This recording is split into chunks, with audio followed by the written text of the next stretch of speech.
Morning guys, so today I'm showing you 3 breakfast recipes that I have been switching between throughout the week, although it has become quite cold here on the Gold Coast, and so I'm definitely leaning towards the more warming breakfast options. But if I'm craving a smoothie bowl, I'll still have it and then I'll just suffer later because it's so cold. But before we jump in, I just wanted to note that you will probably notice that I add hemp seeds to basically all of my meals, and that's because they're a really great source of omega-3 fatty acids.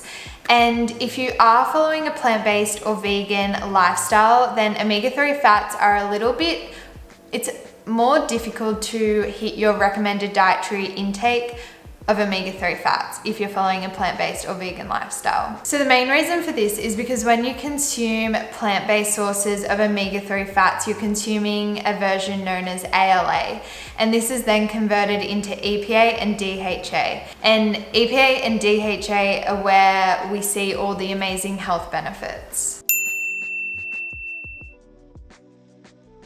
So the health benefits can range from our eye health to our brain health, our skin health, our gut health.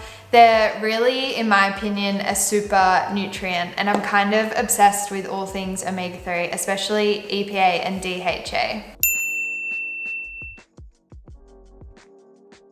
So if you are following a vegan or plant-based lifestyle and you're concerned that you're not hitting your recommended dietary intake for EPA and DHA, there is EPA and DHA supplementation available, and there are vegan options available. So the EPA and DHA is derived from an algae. Yeah, that's a great option if you are concerned you're not hitting your targets. For me personally, on days where I haven't consumed any rich omega-3 foods, or I just think that my intake isn't adequate, I will supplement, and I use the brand NutriKind. This isn't paid or affiliated or anything. I just like the brand, and they contain adequate amounts of EPA and DHA that's in line with the recommended dietary intake target. So that's why I use them, and yeah, it's a great option. It's derived from algae and it comes in a pretty box. The branding's nice, but most importantly, it's in line with the recommended target. So yeah, that's why I use it. Anyway, moving on to what you're here for, the food. I'm obsessed with all of these recipes. I eat them all the time. The tofu scrambled, I will eat for lunch or dinner. It's very an all-rounder, so I hope you enjoy it. I'm gonna stop talking. Goodbye. Enjoy. See you in the next video. For the smoothie bowl, I used 1.5 frozen bananas and half a cup of frozen zucchini, half a cup of frozen strawberries, and 1 tablespoon of nut butter, any nut butter you liked, but I used peanut butter, a tablespoon of protein powder, and a dash of any plant-based milk you like, but I used almond milk. And then it made this beautiful thick creamy consistency, and I put it in a bowl, topped it with some fresh strawberries, which are so good at the moment. And then I added some of this Farmer Joe granola. It's the hemp and cacao flavor, and it's so good. And then I added some more hemp seeds, some more peanut butter, because I'm just so obsessed with peanut butter at the moment. And that was it. And this is seriously so good.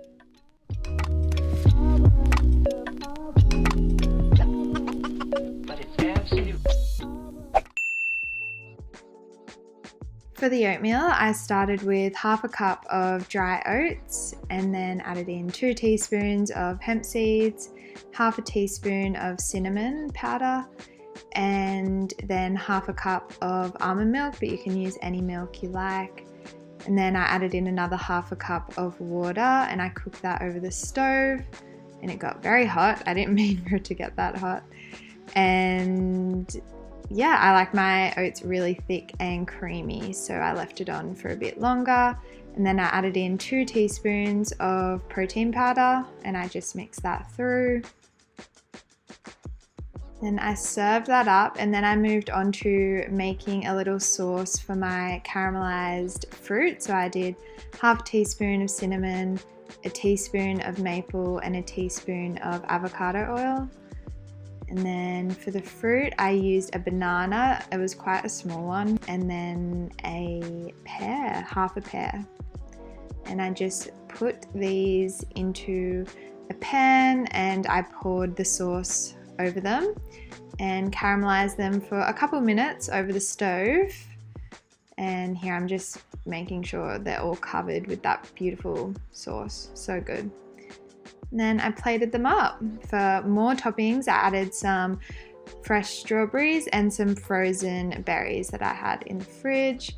And of course, more peanut butter because it's so good. And more hemp seeds, like I said, putting it on everything lately. And more almond milk over the top. This was really good. I think it's going to be a favorite over winter. For the tofu scrambled, I used 150 grams of firm tofu, and I like to keep the chunks quite big. And then I added a 1/4 teaspoon each of garlic powder, onion powder, cumin powder, smoked paprika, and chili flakes. And then I added in half a tablespoon of nutritional yeast. And then I just mixed that all through, making sure everything was nice and coated evenly. And then I added in some salt because I love salt. And then I heated some extra virgin olive oil in the pan, added in the tofu, and stirred that around for a bit, and then added in some spring onion and mushrooms. And I've left the exact quantity of everything in the description below. Then I added in a little bit of sriracha, a good handful of spinach, and some water just to help wilt that down. And then I toasted my sourdough bread in the pan for a little bit because I was too lazy to get the toaster on. And then I served it up. I used some tasty turmeric cashew cheese. This stuff is seriously phenomenal. Like, it's seriously so good. I added some avocado and some more hemp seeds because omega-3s, and some more salt because why not? This meal is seriously so good. It's so nutritionally dense, but it also digests really well for me and leaves me feeling super satisfied, so I hope you enjoy it.